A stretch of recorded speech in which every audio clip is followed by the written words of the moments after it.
আল্লাহ পাক রব্বুল আলামিন পবিত্র কুরআনুল কারীমে জানায় দিলেন, ইন্না জাহান্নামা কানাত মিরসাদা লিত্তাগিনা মাআবা লাবিসিনা ফিহা আহকাবা। আল্লাহু আকবার।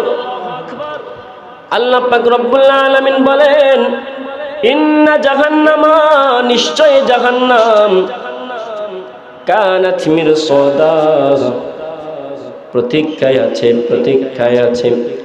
এই আয়াতের মধ্যে বলেছেন নিশ্চয় জাহান্নাম আগ থেকে প্রস্তুত করে রাখা হয়েছে। আল্লাহু আকবার।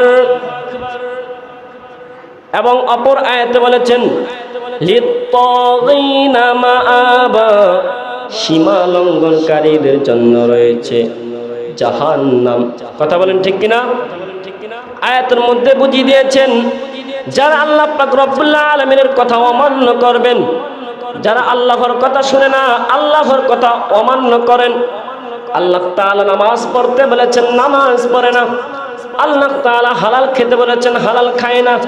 আল্লাহ তাআলা হারাম থেকে দূরে থাকতে বলেছেন, অথচ হারাম বেশি বেশি ভোগ করে, হারাম বেশি বেশি খায়।